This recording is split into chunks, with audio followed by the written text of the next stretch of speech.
What is going on, everybody? Happy Thursday for some of you evening, some of you afternoon here on the Jeff Meacham Network.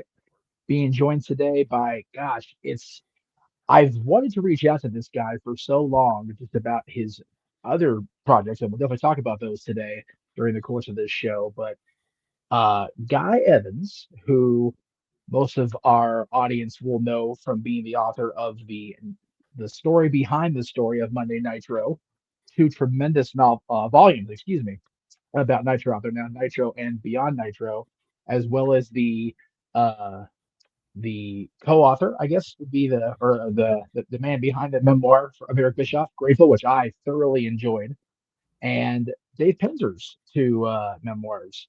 Sitting ringside, Guy is it's like I said, I was wanting to reach out to you long before now, but now you had this new project, and we'll definitely talk about the Kickstarter project. But first of all, welcome to the Jeff Meacham Network. I am honored to have you here with me. How is your, as we record this Tuesday, going so far?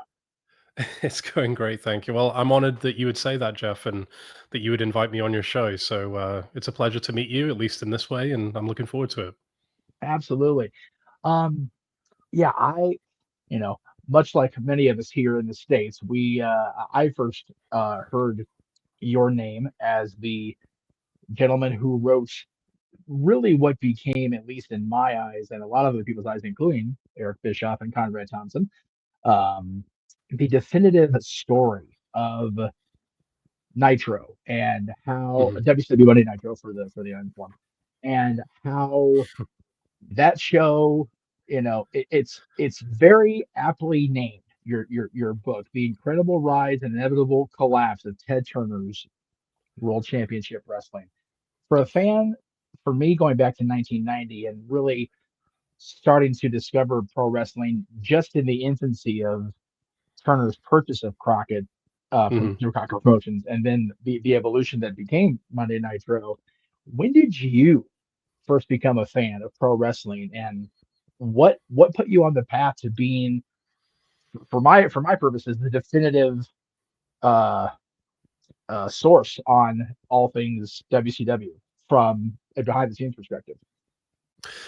Yeah, it's a great question. So, obviously, as you can tell by hearing the sound of my voice, although I'm in the States now and have been for quite some time, I grew up in the UK on the other side of the pond.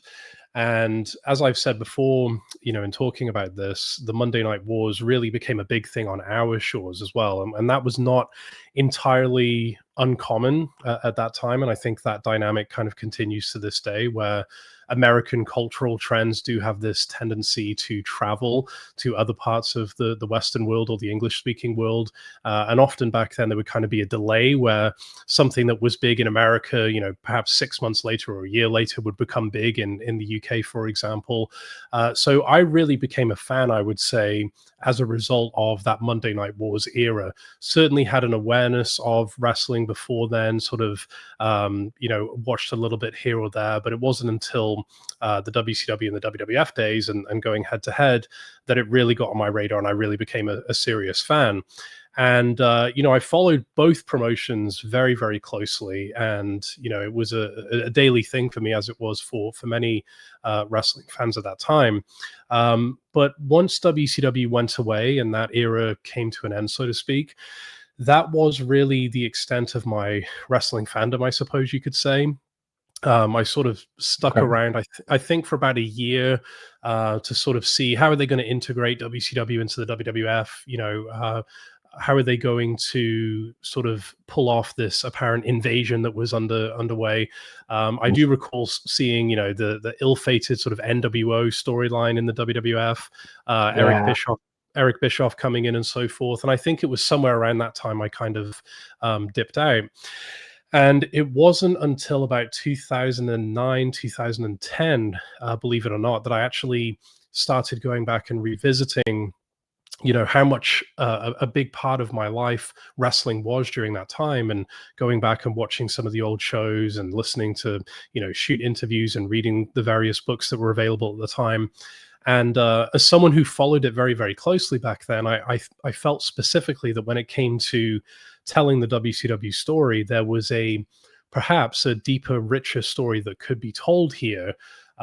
Especially if you keep in mind sort of what we had up to that point, which was largely retrospectives produced by WWE. So of course there's Yes. going to be, a certain slant there, for lack of a better word. There's going to be perhaps an agenda. You're going to hear from the same rotating cast of characters, many of whom were not even involved with WCW as a company. And so I think Right. that sort of left a lot to be desired. And there were a lot of things that I find myself saying, hold on, that's not exactly what happened, or why aren't they talking about this, or why aren't they speaking to these people that would be able to provide these answers? So I had a lot of questions that remained still about that whole time, and I figured that a lot of people out there would as well. So a few years after that, sort of around 2014 or so, after kind of waiting around for someone to treat the story in the way that I was looking for it to be treated, I kind of figured, well, if no one else is going to do it, then I'm going to give it a shot. And, of course, had no expectation what that was going to turn into as far as a 3.5 year kind of odyssey to get the book done. But then Right. ultimately, the reaction and the response to the book, and I appreciate your kind words there in the introduction, that was something that I had absolutely no awareness or expectation of. So I couldn't be more thankful for the readers in terms of the way they responded to it, and then also the way that they spread the word about the book. Yeah, I mean, I remember communicating with you when the book first dropped on Amazon, and I could not pick it up fast enough. Hmm. Also helps by, again, the promotion of Conrad Thompson and Eric Bischoff. I can't thank those two enough, not only for just making me aware of your book, but God, reposting the post I posted about this interview. It went from a couple of a few people that I know to over 5,000 views in 24 hours. I was like, so thank you Oh both, by wow. the way, for that, Eric and Conrad. My God, the power of the internet. I tell you that. Hmm. But I will say, as I told you when I first read the book, we spoke over at the time Twitter direct message. Now it's X or Twix or whatever the hell. Um, I was thoroughly fascinated, and it drew me in. And having been a reader of that other post mortem WCW book, we'll call it that. I it just yours was so, as has been said many times, thoroughly detailed, thoroughly researched, and you spoke to people like you said that were on the inside, that had that knowledge, that had that information, that even as a longtime wrestling fan, and admittedly a longtime wrestling podcaster as I've been for 23 years this month, there was information in there that just blew me away. And I was so happy that the entire story was able to be told, so much so that Vice, ran a Who Killed WCW show, Hmm. which included yourself involved in that process. And I don't think that happens without Nitro, the book. So as a fan, thank you. Because Oh, you're as, very as you welcome. said, the slant was just WWE's picking out people that happen to work at WCW. I always refer back to um, on the Rise and Fall of WCW documentary, Mike Graham's quotes about Jeff Jarrett and about Hulk Hogan. Speak ill of somebody that can't be here to defend themselves, but I just Mhm. found those quotes in particular so mind-numbingly incomplete, and your book definitely changed everything. So thank you for that.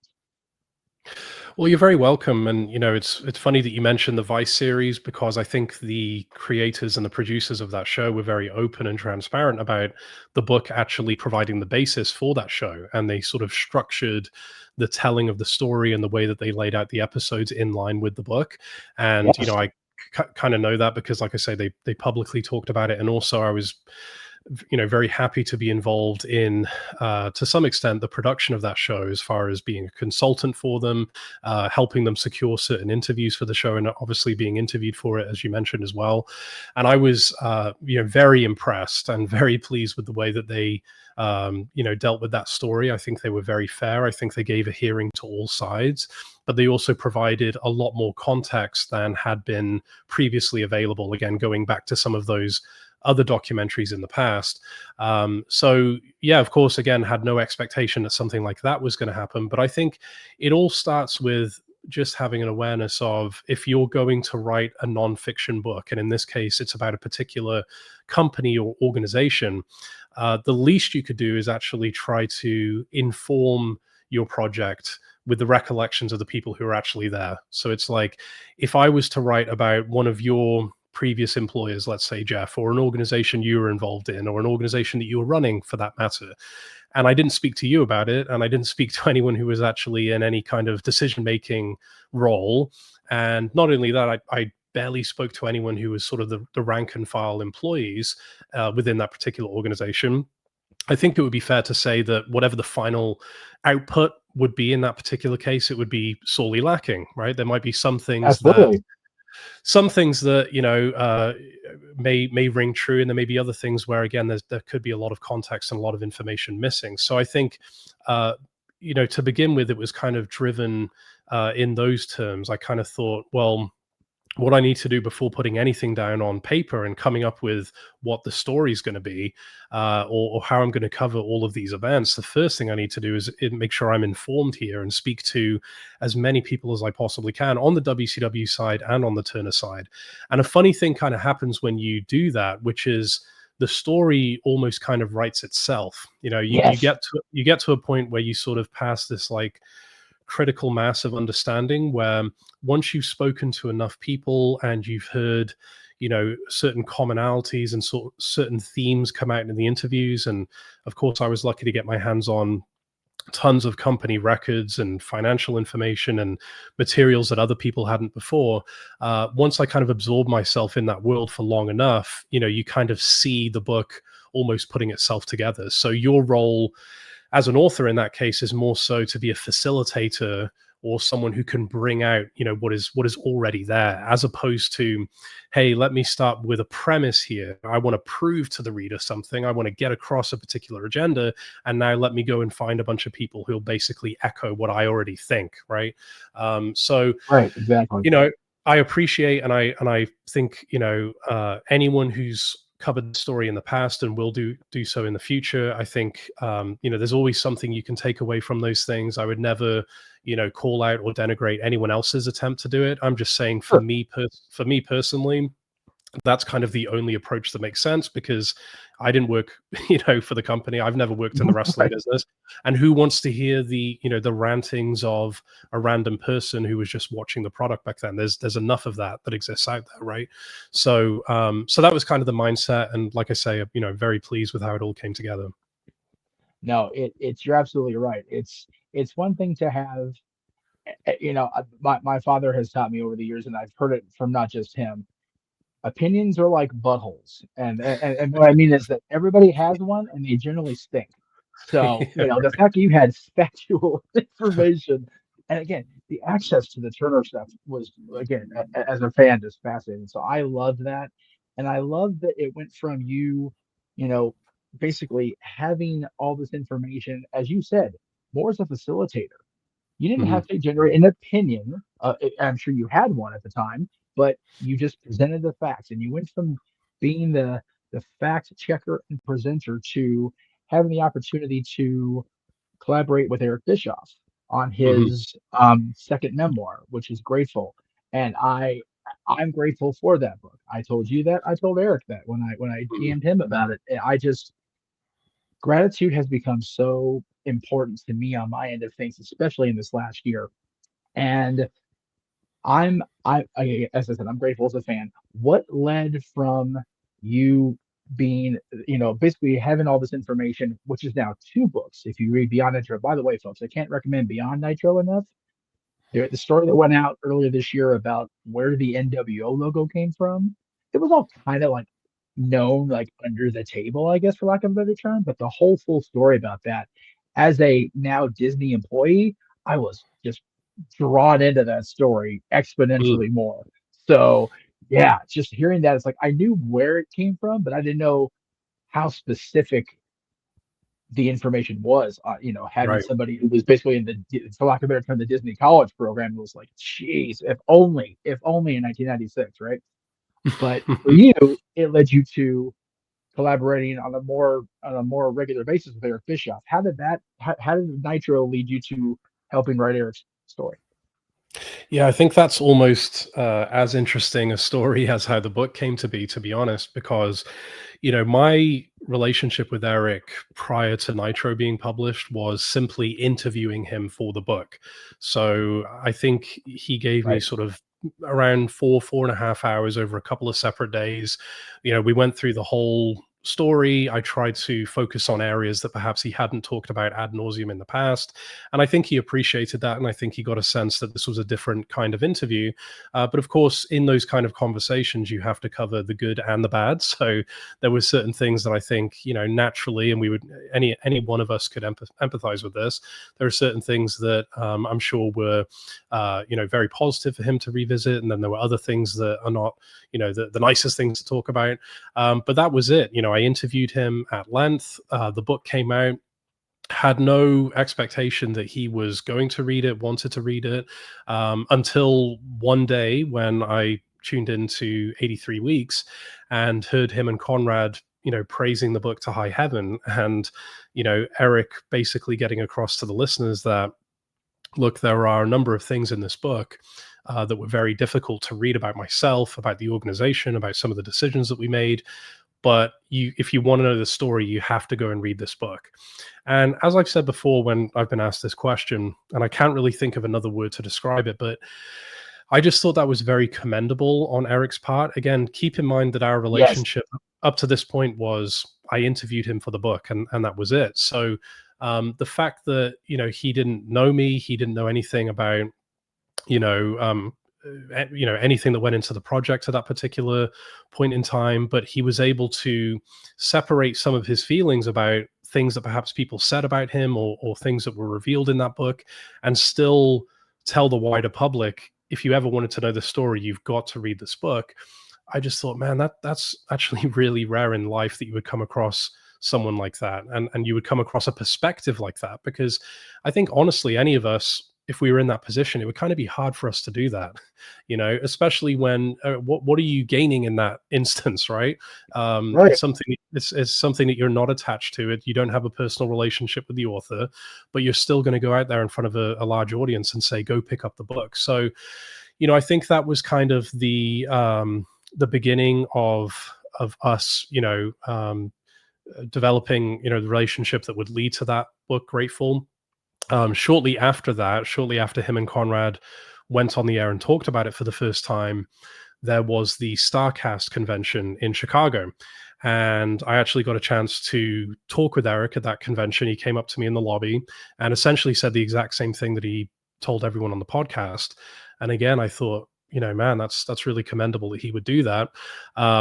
If you recall, there was another Starcast event the following year in Vegas, where they Yes. Conrad and his team, they put together this great panel about the Nitro book, about WCW more generally, and I was very flattered to be invited to be a part of that, which I was, and of course Eric was as well. And again, we had a similar kind of conversation afterwards, and I think we both recognized, seeing as there's a lot of mutual respect here, there's a potential for us to perhaps collaborate on something.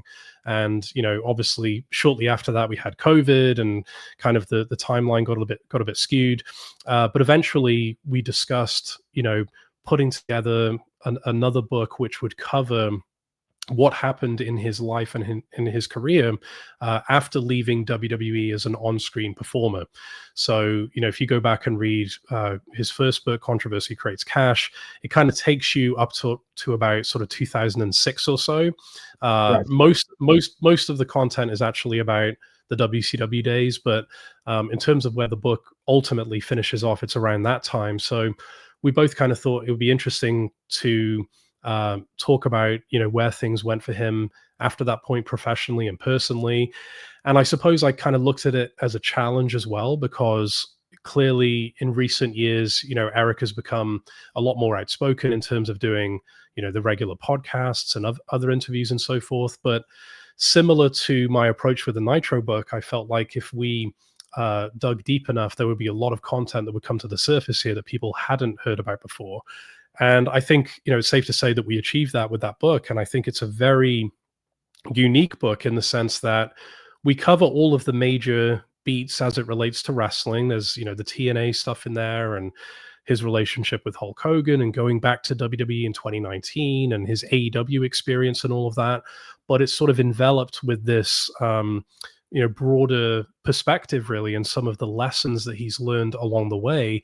And it all, dovetails into ultimately, at the end of the book, the place that we arrive at is, Eric sort of extolling the virtue of gratitude and this really really nice sort of perspective and point of view on life that he's developed over time.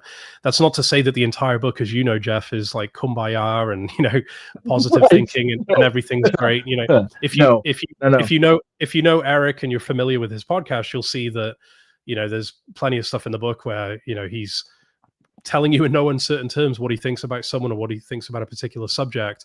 But the place that the book ends up is something that gave us the idea to call the book Grateful. And if you notice, whenever you listen to Eric in an interview or a podcast, that word and that theme and everything that it sort of invokes comes up a lot in his discussion of the highs and lows of his career. And I don't think that's something that you can manufacture. I don't think that's something that can be put on. That is genuinely kind of where he's at in life.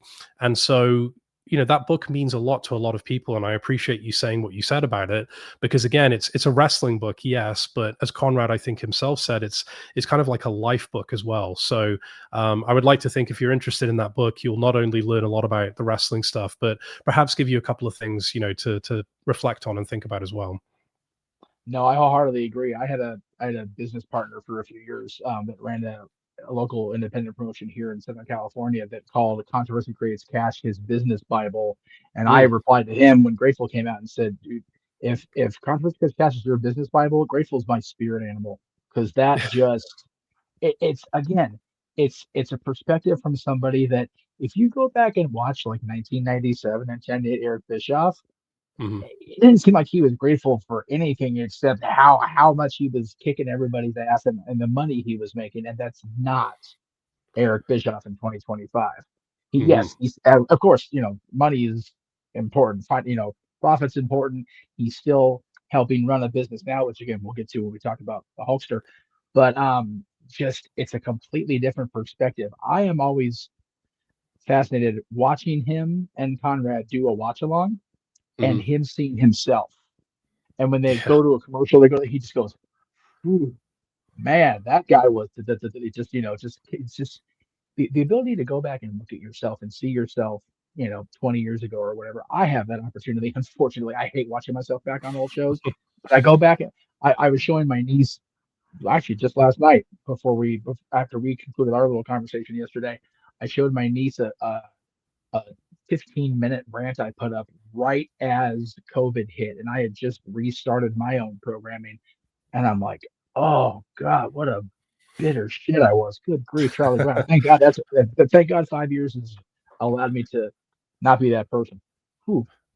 And you mentioned the pandemic, the COVID Mhm. 19 pandemic, kind of changing a lot of things. I have said to everybody in this house and in my own house, it really reshaped and almost like compromised our ability to properly assess space and time. Like Mm. I can't believe that was 5 years ago. It, Mhm. it it boggles my mind that that was such a short time ago, and I really started to appreciate, at least in recent years since I rejoined Disney, um, how blessed we are and how grateful, getting back to that I am to have what I have. Mhm. And it was funny, you and I talked about having this interview and talking about the Kickstarter project. I did not realize or remember that yesterday, October 13th, 22 years ago, was the match between Hulk Hogan and Masachono into Mm. Tokyo that led to the never went anywhere angle with TNA and Jeff Jarrett showing up and giving Hogan the old El Kabong. So Right. let's talk about the Hulkster. Like many of us back on July 24th, woke up to just awful, awful news as a fan, as a wrestling personality, as anything connected to wrestling. And, oh, geez, for me, Hulk Hogan was the reason, like many of us, that I started watching professional wrestling. I turned on an episode of WWF Superstars back in October 1990, saw that red and yellow image flash across my screen, and I was hooked. And I Hmm. remember Bobby Heenan, when he got into the Hall of Fame, said, it doesn't matter when you first discover it. It's not when you get into it. It's when you first discover it. You're hooked, and there's nothing you can do about it, man. You're hooked for life. Right. And you know, to a certain extent, that's very true. And God bless Bobby. I miss him terribly. One of my favorite interviews I ever did. But you mentioned in your post on X and in the description for the Kickstarter, so we'll do a little deeper dive here. You Hmm. were already kind of had the ball rolling on the Hulk Hogan story, Yes. and then this happens. So take it through the process. Where were you when the news broke about Hulk? Where were you in the process of the story, and how much did the events change the approach? Yeah, so I'd always had the idea of perhaps doing a biography because if you look at the books that I've been involved in so far, that's something I haven't really delved into. Of course, I've done these sort of very detailed historical volumes, on WCW with Nitro and Beyond Nitro, and then the autobiographies with Eric and then David Penzer.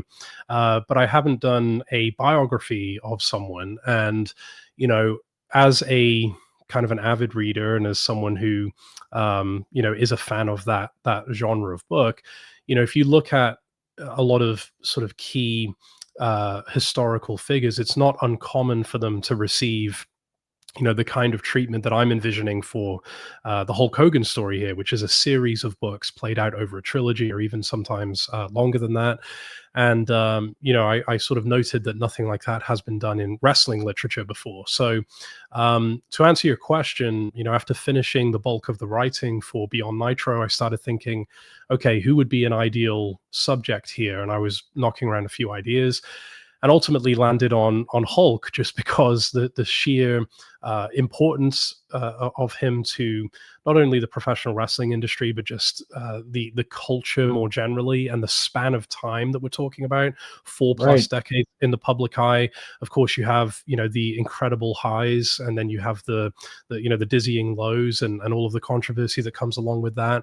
And it touches on so many eras of wrestling that to date I haven't had the chance to write about, whether that be the AWA right at the sort of fairly the beginning of his career, or the WWF in the 80s, or even the early 90s period before WCW, the TNA years. These are things that I may have touched on a little bit in my writing, but haven't really delved into in a tremendous amount of detail. So I thought there's so much that can be unearthed, and there's so much ground that can be covered here, not only telling his story, but also telling the story of how the wrestling business evolved over time, telling the story of how the culture changed. Why is it that in the 80s the idea of presenting this patriotic ultra good guy waving the American flag was responded to in a very positive light, whereas perhaps 10 or 15 years later, that same character would have been a heel. It would have been, the audience would have reacted to it in a way where this is very passe. This is like,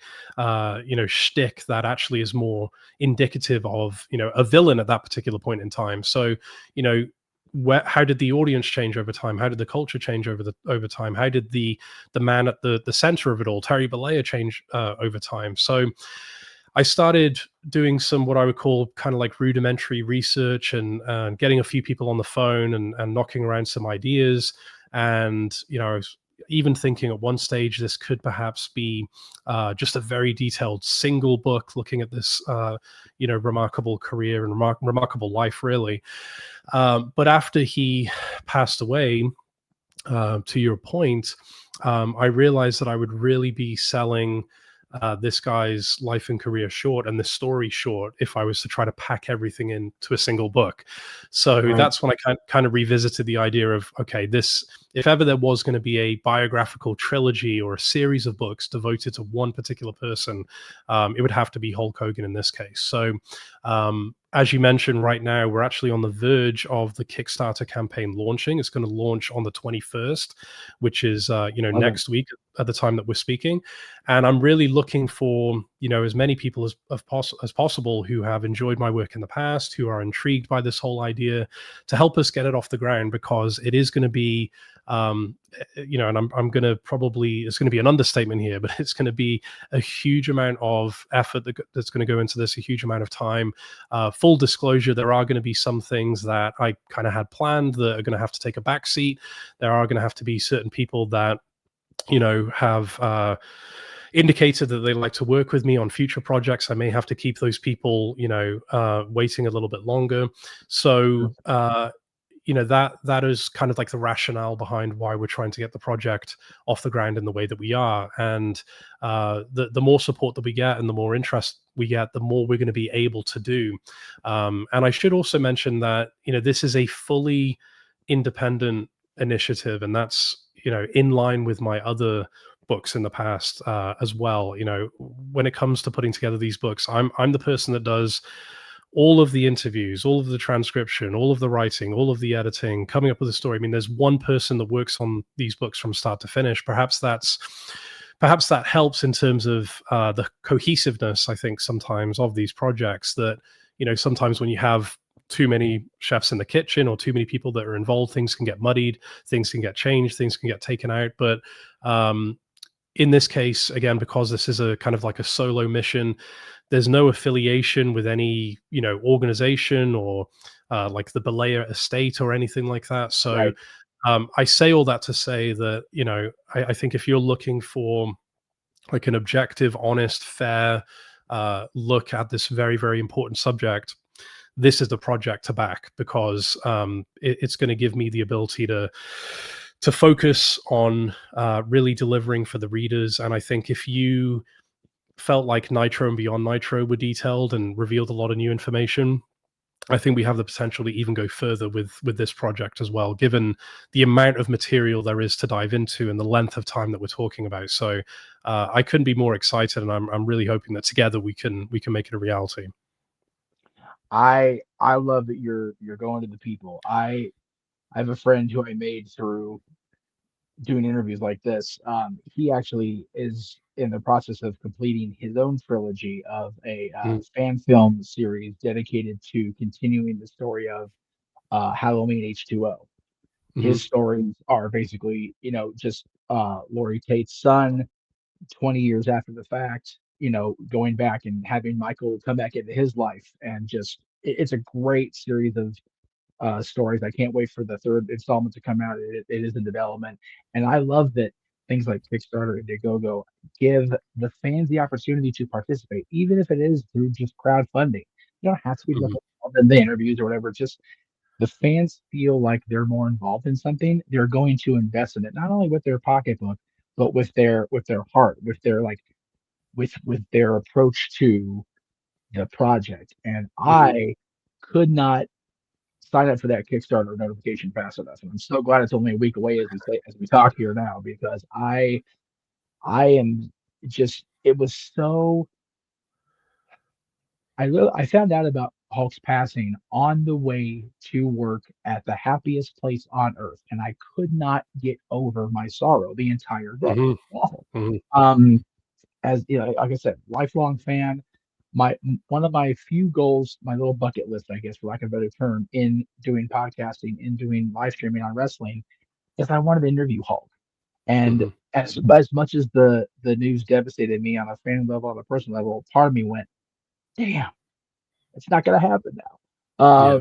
So having an opportunity to have you, who again, the way you approach your projects and your storytelling, I think will be about as close as I can get to having that one-on-one, in-depth, lengthy. It would have been a trilogy of conversations, I'm sure, because it would have been that long.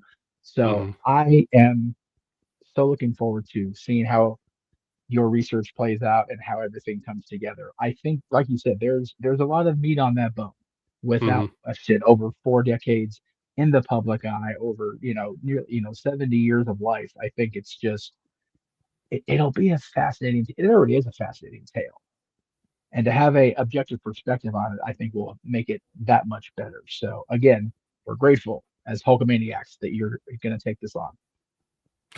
Yeah, and I think, again, if people are curious about how some of the more controversial or even disdainful sort of elements of the story are going to be covered, again, I would refer you to, as you talked about there, my approach with the previous books, and I think there's going to be nothing that's going to be shied away from. There's going to be no rock that isn't, unturned or turned, I should say.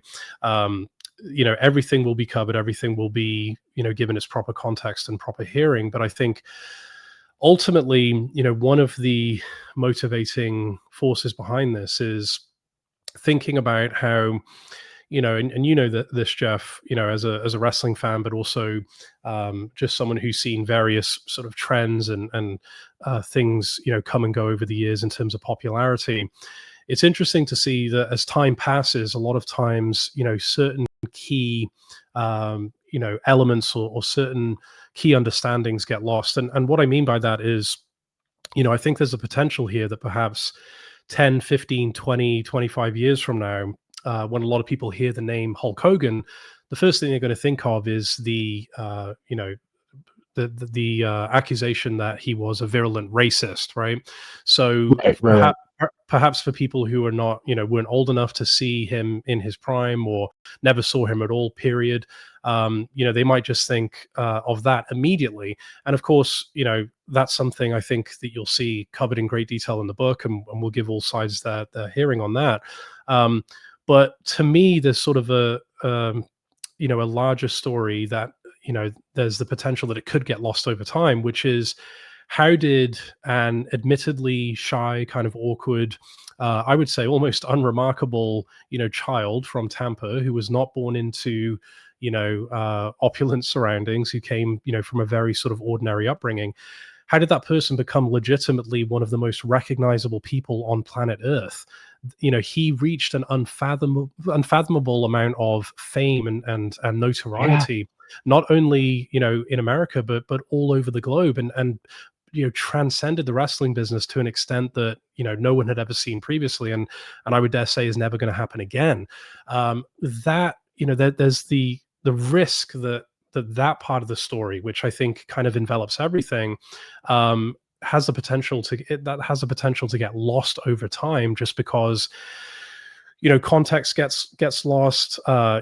Things kind of fall through the cracks as time goes on. People who are around to witness it all, unfortunately pass on and are not able to contribute to the discussion anymore. So I think it's really important that this all gets recorded for historical purposes, and I think that's the part of this which I'm really excited about delving into, is trying to get across to perhaps people who weren't there, or even reinforcing to the people who were there, just how recognizable this guy was, and how important, for better or for worse, he was to the culture at large as well. So again, I think, if you look at Nitro, it's a wrestling book fundamentally, but it also touches on these broader themes of, what was going on in the 90s and the relationship between, WCW and its parent company, and all these other things. And I think the same thing is going to happen here, where, again, fundamentally it is a wrestling book, but it's going to, get across a whole host of other sort of themes as well. So as you can probably tell, I'm really looking forward to it.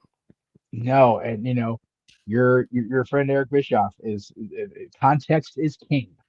And I think getting these interviews and talking to the people that are still with us, that are still around, to tell, to open their own wounds in the process of telling the story of Terry Bollea. Like you said, Mhm. this kid born in Augusta, Georgia. I never even heard of Augusta, Georgia until I found out that's where Terry Bollea was born. Didn't even like, where the hell's Augusta? Mhm. Of course, I know that's where the Masters are. For you golf fans out there, I'm sorry. For my father who's listening as a golf fan, I'm sorry about that, by the way. I was a complete asshole about Augusta just now, so sorry about that. Uh, as you said, just you never think, if you're back in 53, like, oh, or 63, excuse me. Gosh, oh, that's bad, Jeff. No, 53. I'm right. 53. 53. Yeah, yeah. Go 53. Go, yeah. He's exactly 10 years older than my mother, almost to the day. Mhm. Sorry, mom. Just it's such a great thing to look forward to as a fan, and as somebody who's been covering wrestling for as long as I have.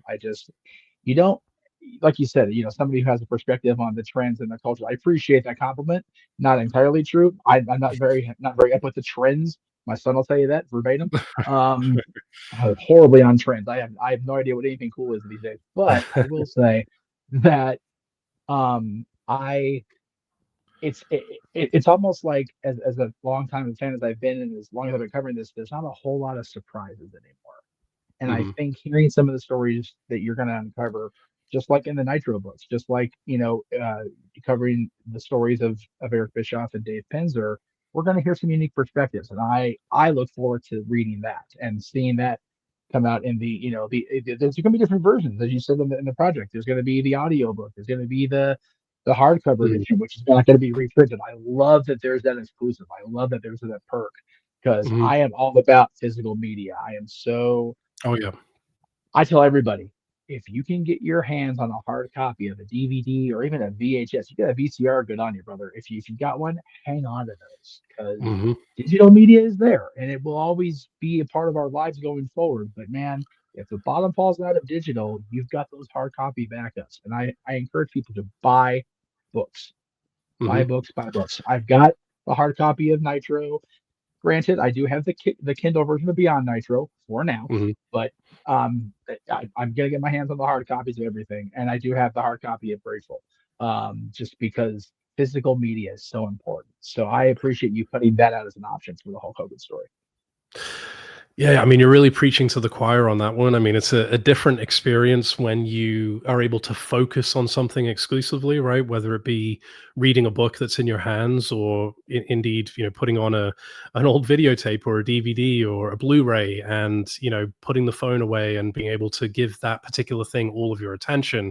Yes, This will this has a potential to take us down a whole other rabbit hole that perhaps we can save for another time. But I think that is right. partially that that what I'm describing is partially, I think, the reason why when we look back on the wrestling of the 80s or the 90s or even the early 2000s, why a lot of these moments are so indelible, because if you think about how you were watching them, where you were giving them your full attention, and a lot of times you were, with friends, you were with family, you knew that what you were watching wasn't necessarily going to be repeated ad nauseum. Yet, yes, you could be recording what was happening and going back and watching it on tape and so forth, but it wasn't like today, whereas if you miss something, well, I can watch it at my leisure in high definition over and over again on YouTube while doing 67 other things.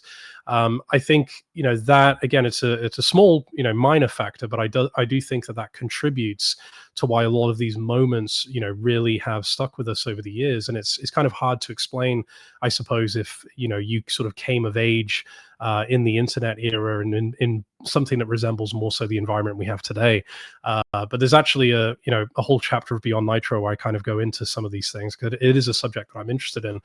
But I'm glad to Yes, hear of your excitement and enthusiasm about this, and I kind of find myself in a bit of an unusual position because I'm used to talking about what I've done, and I'm used to people sort of asking me about particular aspects of these books and delving into the process, post facto. But I'm in kind of a position where I'm talking about what's going to be done. But I can tell you, based on what I already have so far, and I think based on the vision that I have in my head, and again, following, very similarly the tone and structure and approach of the previous books, I think this is going to be something really special that is going to stand out, in the realm of wrestling literature for a long, long time. At least that's my intention. So, again, it can only happen with your guys' support, and I think being able to take the necessary time to tell the story, at the level and with the sort of the passion and care that it deserves over the course of 3 books, as opposed to cramming everything into 300 or 400 pages. I think you're going to be really, really pleased with the end product. So, again, if you're hearing this, please go on the Kickstarter page, Hulk Hogan Story, or just type in Hulk Hogan. It should be the first thing to pop up, and you can sign up to be notified the second it goes live. And again, that will be Tuesday, the 21st of October, will be the day that it all goes live. and if you see the QR code in the upper right hand corner, folks, if you're watching this on YouTube, it's been there the entire show. That's where you go. That's where you find that Kickstarter Perfect. project. Please support it, guys. I again, I'm not just going to blow smoke up guys' ass here. There is the passion there, and just talking to him. in direct messages and talking to him now for the last 45 minutes. I can't encourage everybody enough. And yes, I'm a biased Hulkamaniac. I don't give a shit. Um, go out there and support this because you're not going to get a more, for my money, for my fandom, you're not going to get a more objective approach to a story that has long been overdue to have been told. And yes, he had his own memoirs. That's how I got to meet Hulk in 2009. Mm, But there hasn't been anything since then. And yes, at the time that second memoir came out, the for what I call the definitive Hulk Hogan memoir, because the first one published by WWE kind of was what it was. Um, right. but that one was right in the middle of, for lack of it, for a middle of all the shit. Hmm. Stuff Hmm. was going on with Nick still. He had not officially started or even announced him being part of TNA yet. Right. So his life was where it was when that book came out. And God, just everything that's happened in the last, I can't believe it's been 16 years since I met him. God, that Mm. just makes me cry right now thinking about it. Jesus. Um, I'm so glad on camera. But it's Jesus. But it's just I've wanted so bad for that. As you said, that third volume. Trilogies are so uh I think for me more appreciated in this world. I'm a huge Back to the Future fan, Hmm. and I stick with the Bob's approach. No more. Video games are great. The animated series was fine. All the fandom stuff, but man, the movies are what they are, and they click so well. And they're my favorite miniseries because they stuck to the three-part arc. Mm. And I think that's Hmm. the perfect way to do it. So if yours doesn't end up becoming a trilogy, all the better. And I'm here for it. So yes, everybody again at home, Guy, again, the QR code is in the top right, but give us the full lowdown on the project one more time. Thank you. Yeah, I would also say, another sort of incentive here, I think, for people who are interested in this is the fact that effectively you're pre-ordering the books. That's another thing that I should mention, but you're doing it so at a reduced cost because once this comes to fruition, when the books are at retail, so to speak, I think you're getting a much better deal by supporting the project in this way. And as Jeff said, there's a hardcover edition of the book, which we are only going to offer to people who support the campaign. After the campaign's over, there won't be an opportunity to order a special hardcover edition of all three volumes. So, Right. not only are you helping us get it off the ground, but you're also kind of doing your future self a favor by, you can make sure that you're getting the best possible deal for yourself, and then you can kind of sit back and wait for these books to come. So, again, the place to go right now is Kickstarter. The Hulk Hogan Story is the working title that we have for this series of books. It's going to be informed by well over 100 exclusive interviews, tons of research and materials which I think prior authors have not had access to, and the story is going to be told in a way which is very similar to the approach that I've taken in my other books as well. So if you've enjoyed Nitro, Beyond Nitro, Grateful, the Sitting Ringside series, you can expect more of the same here, and I dare say we're actually going to be able to take it to another level here. If we're able to get the campaign off the ground, we're going to be looking at audiobooks as well. Obviously, the book will be available on Kindle, paperback, and the hardcover edition, again, only for those people who are supporting at that level in the campaign. So I'd love to be able to partner with as many people listening to this as possible to bring it to light. I think it's going to be something really special, and it's going to be a project that once you've digested all three volumes, it's something that you can revisit again, time and time again. And that's also sort of something that I try to keep in mind whenever I'm doing any of these books is I want to be able to entertain you. I want to be able to give you a lot of new information. I want to be able to bring things to light that you haven't read or heard before. But equally, I'd like you to, once you're done at the appropriate time in the future, go back and find enjoyment in reliving the story again. And so that's something that I'm very cognizant of, not only in the little bit of work that I've done on this already, but just as I start to delve into it much, much more, is producing something that can really, survive the test of time. And so I think you're going to be looking at three, incomprehensibly detailed projects with tons of fresh information, new perspectives, and this is our opportunity to have this story told in the way that I think it needs to be told. So would love to have as many of your guys' support as possible. And Jeff, I just want to say, I really appreciate the time and everything that you've had to say about it as well. So thank you. Well, thank you. I appreciate your time. I know time is the most precious commodity we have. You never get it back. And Mhm. I appreciate your time. And again, there's the picture on the screen, the Hulk Hogan story, a biographical trilogy. That's where you're going to find it on Kickstarter. Again, if you've been watching the entire almost 50 minutes now, the QR code's in there. Just click on that. That'll take you right to it. And you get the perk of the hardcover. So, like, come on, folks. Jesus Christ. Hard media, good stuff. Physical media is never a bad thing. Thank No, you again, Guy. Appreciate your time. You can find GuyEvansBooks.com for all of Guy's works. And again, can't recommend any of those near enough. I got to get my hands on the Penzer books still. Got to read those because I love me some David Penzer. So got to get my hands on those for sure. And you can find me at Jeff Meacham _Jeff Meacham on Twitter and Instagram. And of course, on YouTube here at Jeff Meacham Network. And again, this weekend, hopefully I'll be a part of the Word Out karaoke with my friends at the Survival Studios. Time will tell. Scheduling will tell. But again, thank you, Guy Evans, and we will see you guys next time right here on the Jeff Meacham Network.